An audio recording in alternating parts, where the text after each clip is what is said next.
Halo semuanya, welcome to my channel. Support channel aku ya dengan cara like, komen, dan subscribe. Salam guru penggerak, tergerak, bergerak, menggerakkan. Halo semuanya, perkenalkan nama saya Haryati SPD. Saya merupakan CGP Angkatan 8 yang berasal dari Kabupaten Bintan. Pada kesempatan kali ini, saya akan memaparkan koneksi antar materi, kesimpulan dan refleksi modul 1.1.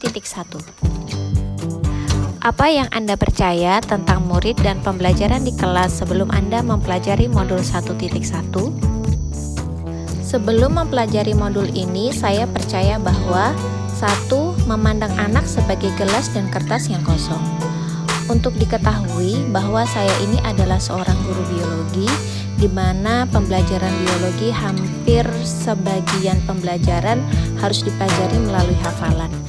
Karena biologi adalah ilmu yang kompleks, karena untuk memahami biologi dengan baik, maka memerlukan ilmu kimia, fisika, dan matematika. Atas dasar itu, jadi saya meyakini bahwa siswa pasti susah untuk memahami pelajaran biologi. Akibatnya, saya sering memperlakukan siswa seperti gelas yang kosong, dan saya perlu mengisinya dengan pengetahuan yang saya miliki dan menjadikan saya sebagai satu-satunya sumber belajar. Bila gelas itu sudah penuh dengan pengetahuan, maka saya akan anggap sebagai sebuah keberhasilan. Yang kedua adalah guru sebagai penguasa kelas. Saat melaksanakan pembelajaran, saya menganggap bahwa siswa harus mengikuti aturan yang saya buat dalam pembelajaran. Saya punya kewenangan penuh untuk mengatur kelas menurut apa yang saya anggap baik. Jika ada yang melanggar aturan yang saya buat dalam pembelajaran, maka saya selalu memberikan hukuman kepada siswa. Yang ketiga adalah pembelajaran terfokus pada aspek kognitif. Yang saya maksudkan adalah bahwa saya lebih menitik beratkan anak-anak untuk dapat tuntas pada KKM serta pada aspek kognitif siswa semata. Nilai ketuntasan KKM adalah prioritas saya. Yang keempat adalah memandang semua anak itu sama.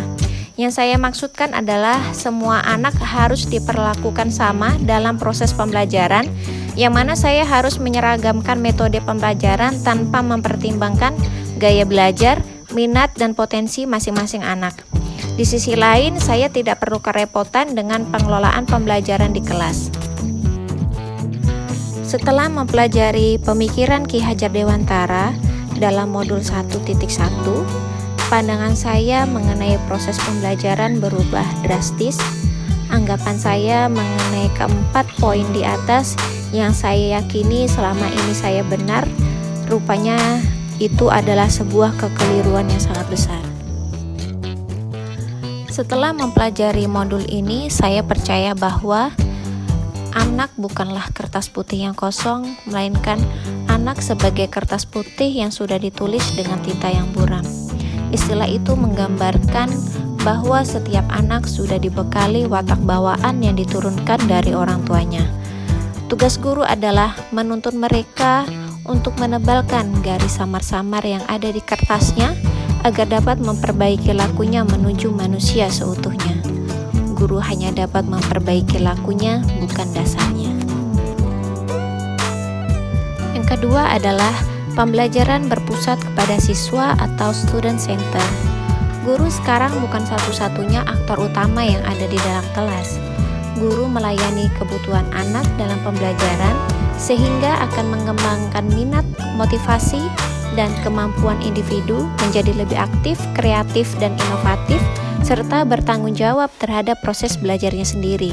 Dengan demikian, menjadikan proses pembelajaran menjadi bermakna serta mendorong peserta didik dapat menguasai ilmu yang disampaikan. Yang ketiga adalah pembelajaran bukan hanya sekedar menilai pengetahuan saja. Pendidikan bukan hanya untuk menilai kecerdasan kognitif saja, melainkan juga untuk membangun moral dan etika dari para peserta didik. Moral dan etika ini akan mengembangkan nilai, sikap, dan perilaku siswa guna melancarkan akhlak mulia atau budi pekerti luhur di dalam kelas, dengan tujuan agar peserta didik memiliki kemampuan dan kecakapan berpikir agar menjadi anggota masyarakat yang bermanfaat dan memiliki kemampuan yang terpuji. apa yang akan saya lakukan atau saya terapkan agar pembelajaran saya di kelas dapat mencerminkan pemikiran Ki Hajar Dewantara. Yang pertama yaitu memberikan ruang dan kebebasan bagi anak untuk dapat menggali potensi sesuai kodratnya. Nah, saya akan memberikan ruang itu kepada anak-anak didik saya sehingga mereka akan tumbuh sesuai dengan potensinya, minatnya, bakatnya, dan kreativitasnya tanpa saya membatasi ruang tersebut. Yang kedua adalah guru harus merancang pembelajaran yang inovatif yang sesuai dengan kodrat alam dan zamannya. Guru ibarat petani yang tugasnya hanya menuntun mereka menemukan potensi dan kehidupan yang lebih baik. Maka pembelajaran yang menyenangkan dapat terwujud melalui pembelajaran yang bermakna dengan berpusat pada siswa. Guru dan siswa harus berkolaborasi untuk saling menggali kemampuan dan kompetensi yang dimiliki.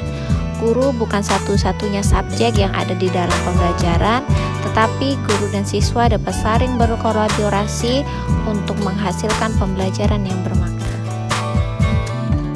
Yang ketiga adalah pengembangan karakter siswa melalui budaya bersalaman. Budaya bersalaman adalah salah satu pembiasaan yang paling kecil di mana bersalaman antara guru dengan siswa ini di waktu pagi hari mempunyai pengaruh dan manfaat yang positif baik guru maupun siswa. Budaya ini dapat mencerminkan rasa kekeluargaan yang sangat erat di dalam sekolah.